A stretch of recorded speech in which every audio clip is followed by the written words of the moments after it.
Challenge देते हैं BJP के लोगों को जिस तरह से खुलेआम तलवार बांटे हैं, साड़ी बांटे हैं और पाग बांटे हैं, और खास करके ऐसे वर्गों में बांटे हैं जो लोग को उससे कोई लेना देना नहीं है। नहीं तो आने वाला जो समय है 2024 में जनता ऐसी मुंह की देगी जो आप कहीं का नहीं रही है। लालू प्रसाद के बाद अब तेजस्वी यादव को घेरने की तैयारी है।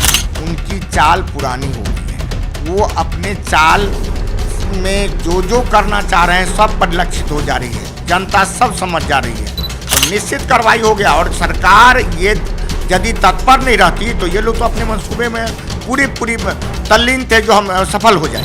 अब बीजेपी के बाद चिराग पासवान भी कह रहे हैं कि अब नीतीश कुमार से बिहार नहीं संभल रहा है, उन्हें कुर्सी छोड़ देनी चाहिए या बिहार में राष्ट्रपति शासन लग जाना चाहिए। चिराग जी क्या बोल रहे हैं उनको खुद पता नहीं है, क्योंकि वो तो बीजेपी का जो स्क्रिप्ट आता है वही बोलते हैं। आजकल पुनः बीजेपी से उनका प्रेम बढ़ गया है, तो वो अपना जाने, उनका अपना पार्टी है, उनका अपना ये है। मैं ललन सिंह जैसे पॉकेट नेताओं पर बयान नहीं देता हूँ। क्या लगता है कि ये जो एग्रेसिव राजनीति है कहीं ना कहीं बीजेपी को फायदा पहुंचाएगी या नुकसान पहुंचाएगी? बीजेपी के अंदर ये होने लगा कि इनके वर्चस्व को हम कैसे समाप्त करें, उसके तहत इनको अध्यक्ष बनाया गया है। सम्राट जी हमारे आदरणीय लालू प्रसाद जी के स्कूल के प्रोडक्ट हैं, उनके बारे में मैं कुछ नहीं कहना चाहता क्योंकि हमारे अपना सन्निधि में वो लोग पले बढ़े हैं। 2024 को लेकर बिहार की राजनीति अपने उफान पर है। अमित शाह लगातार बिहार के दौरे पर हैं और ये कहा जा रहा है कि उन्होंने बिहार को प्रतिष्ठा का सवाल बना लिया है और वो जब भी आते हैं नीतीश कुमार पर, लालू यादव पर जमकर हमला बोलते हैं। इसी बीच अमित शाह ने एक बड़ी बात कही कि लालू जी न नीतीश कुमार प्रधानमंत्री बनेंगे न वो तेजस्वी यादव को सीएम बनने देंगे। हमारे साथ लालू यादव के हनुमान कहे जाने वाले और आरजेडी के वरिष्ठ नेता भोला यादव जी मौजूद हैं। भोला जी, जो अमित शाह जी ने कहा, क्या लगता है ऐसा ही कुछ होने वाला है? कि उन्होंने लालू जी को कहा कि अरे भाई नीतीश जी को तो आप भी बेहतर तरीके से जानते हैं, न वो प्रधानमंत्री बनेंगे न तेजस्वी जी को बनने देंगे। क्या लग रहा है कि घर में लड़ाई लगवा रहे हैं शाह जी? दरअसल जब से माननीय मुख्यमंत्री नीतीश कुमार जी बीजेपी से अपना गठबंधन तोड़े हैं, बीजेपी के लोग खिसियानी बिल्ली खंभा नोचे वाली कहावत को चरितार्थ कर रहे हैं। गुस्से में क्या बोल रहे हैं उनको खुद पता नहीं चल रहा है, जो क्या क्या बोले जा रहे हैं। जैसे लगता हो जो अमित शाह जी माननीय गृह मंत्री जी भविष्य वक्ता हो। जिस चीज़ के लिए आप बिहार आ रहे हैं और जिस रूप में आप बिहार में दंगा फैलाने का कोशिश कर रहे हैं, उसके मंसूबे को बिहार की जनता ने नाकाम कर दिया है। आप जहाँ जहाँ प्रोग्राम लगाते हैं वहाँ वहाँ पहले दंगा फैलाने का काम करते हैं, जो किसी तरह से हिंदू सेंटीमेंट को हम उभार रहे हैं। लेकिन जनता इतनी प्रबुद्ध हो गई है जो अब आपके झांसे में आने वाली नहीं है। लेकिन भोला बाबू, जो बात आ रही है बिहार शरीफ और सासाराम की, उस पर सीधे सीधे बीजेपी का कहना है ये नीतीश कुमार का फेल्योर है, चूँकि वो राज्य के गृह मंत्री हैं, गृह विभाग उनके पास है, और प्रशासनिक फेल्योर है। जिस तरह से कई नेताओं ने, आपने बयान भी सुना होगा, बीजेपी के कई नेताओं ने कहा कि जिस तरह से मुख्यमंत्री पलटू राम हो गए हैं, उनके अधिकारी भी पलटू राम हो गए। पहले कुछ बोलते हैं और अपना फेल्योर छुपाने के लिए बाद में कुछ बोलते हैं।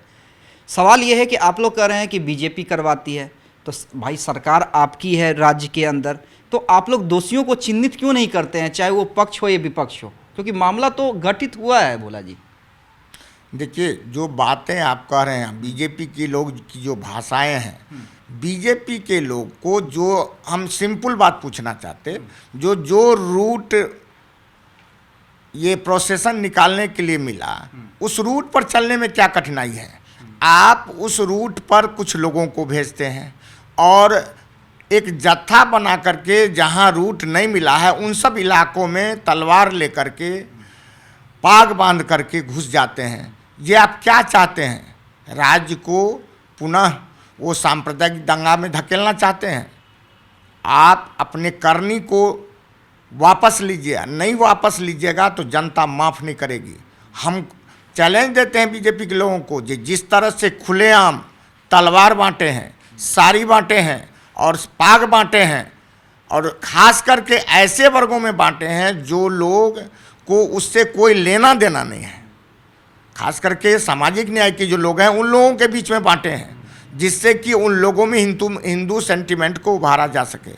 अपने आदत, लाचार आदत को सुधारिए, नहीं तो आने वाला जो समय है 2024 में जनता ऐसी मुंह की देगी जो आप कहीं का नहीं रहिएगा। लेकिन आरोप तो गाहे बगाहे, चाहे अमित शाह हो या बीजेपी के नेता हो, ये लगा देते हैं कि जब जब लालू यादव की सरकार आती है, यानी लालू यादव की पार्टी सत्ता में आती है, तब तक इस तरह की स्थिति हो जाती है, जंगल राज वाली स्थिति आ जाती है। क्या लगता है कि लालू प्रसाद के बाद अब तेजस्वी यादव को घेरने की तैयारी है, और लोगों में जिस तरह से लालू यादव का भय दिखलाया जाता था, अब तेजस्वी यादव को आगे करके भय दिखलाया जा रहा है जनता के बीच में? एक बात आप समझ लीजिए, वो उनकी चाल पुरानी हो गई है। वो अपने चाल में जो करना चाह रहे हैं सब परिलक्षित हो जा रही है, जनता सब समझ जा रही है। सासाराम की स्थिति, बिहार की स्थिति, दोनों जगह की स्थिति और गया की स्थिति पर हम व्यक्तिगत रूप से मुआयना कर रहे थे और एक एक फ़ोन को अटेम्प्ट कर रहे थे। बिहार शरीफ में हमारे प्रदेश के जिला अध्यक्ष के होटल को तोड़ने का क्या औचित्य था, जबकि उधर से तो प्रोसेसन का जुलूस जाने का कोई संभावना नहीं था। ये कौन लोग थे जो ये पाग बांधे हुए थे और तलवार लिए हुए थे? उन लोगों को सरकार चिन्हित कर रही है और उन लोगों पर कार्रवाई होगी, और निश्चित कार्रवाई हो गया। और सरकार ये यदि तत्पर नहीं रहती तो ये लोग तो अपने मंसूबे में पूरी तल्लीन थे जो हम सफल हो जाएंगे। इधर चिराग पासवान भी आए हैं और उन्होंने कल पत्र भी लिखा था अमित शाह जी को कि बिहार में राष्ट्रपति शासन लगाया जाए। अब मुख्यमंत्री नीतीश कुमार से संभल नहीं रहा, आज भी आए हैं, उन्होंने कहा है कि हम राज्यपाल से जाएंगे मिलने के लिए। तो अब बीजेपी के बाद चिराग पासवान भी कह रहे हैं कि अब नीतीश कुमार से बिहार नहीं संभल रहा है, उन्हें कुर्सी छोड़ देनी चाहिए या बिहार में राष्ट्रपति शासन लग जाना चाहिए। चिराग जी क्या बोल रहे हैं उनको खुद पता नहीं है, क्योंकि वो तो बीजेपी का जो स्क्रिप्ट आता है वही बोलते हैं। आजकल पुनः बीजेपी से उनका प्रेम बढ़ गया है, तो वो अपना जाने, उनका अपना पार्टी है, उनका अपना ये है। लेकिन जहाँ तक बिहार की बात है, बिहार में इतना तरह का कोशिश किए, कहीं ये लोगों का कोशिश सफल नहीं हुआ, और जनता जिस तरह से तत्पर है और सरकार तत्पर है, इनके मंसूबा को कभी सफल नहीं होने दिया जाएगा। एक आखिरी सवाल भोला जी आपसे, सम्राट चौधरी की बात करते हैं। सम्राट चौधरी बीजेपी के प्रदेश अध्यक्ष बने, कहा जा रहा है कि अब कुशवाहा वोट बैंक जो है पूरी तरह से एनडीए के साथ चला जाएगा, क्योंकि उपेंद्र कुशवाहा भी नीतीश कुमार से अलग हो चुके हैं। दूसरी बात है, जिस तरह से वो मुरेठा बांधे हुए हैं और जिस तरह से एग्रेसिव राजनीति कर रहे हैं, उनका कल बयान अभी आया है कि मैं ललन सिंह जैसे पॉकेट नेताओं पर बयान नहीं देता हूं। तो क्या लगता है कि ये जो एग्रेसिव राजनीति है कहीं ना कहीं बीजेपी को फायदा पहुंचाएगी या नुकसान पहुंचाएगी? आप पहले भी देख चुके हैं, जो माननीय उपेंद्र कुशवाहा जी जैसे यहाँ से गए, तो बीजेपी के अंदर ये होने लगा कि इनके वर्चस्व को हम कैसे समाप्त करें, उसके तहत इनको अध्यक्ष बनाया गया है। सम्राट जी हमारे आदरणीय लालू प्रसाद जी के स्कूल के प्रोडक्ट हैं, उनके बारे में मैं कुछ नहीं कहना चाहता, क्योंकि हमारे सन्निधि में वो लोग पले बढ़े हैं। तो इसीलिए मैं इतना शुभकामना जरूर दूंगा जो प्रदेश अध्यक्ष बने हैं, लेकिन उनको भी संयमित तरीके से चलनी चाहिए। चलिए, हमारे साथ लालू यादव के हनुमान भोला यादव, जो आरजेडी के काफ़ी कद्दावर नेता हैं, वो थे, और उनसे हम बातचीत कर रहे थे बिहार की ताज़ा स्थिति को लेकर। और सबसे बड़ी बात, बिहार शरीफ और सासाराम में जो मामला हो रहा है उसको लेकर साफ कहना है सरकार का और नेताओं का कि जो भी दोषी होंगे उन पर कार्रवाई की जाएगी, किसी को नहीं छोड़ा जाएगा। यानी जो भी हों, किसी दल के लोग हों, समर्थक हों, या कोई अन्य उपद्रवी हों, ये मैसेज देने की कोशिश है कि जो भी बिहार के सौहार्द को बिगाड़ेगा उस पर कार्रवाई निश्चित है। सिर्फ खबर दिखाना देशवा न्यूज का मकसद नहीं, देशवा न्यूज की कोशिश है कि समाज की सूरत बदलनी चाहिए। देशवा न्यूज पर वीडियो देखने के लिए लाइक करें, सब्सक्राइब करें, साथ ही बेल आइकन दबाना न भूलें।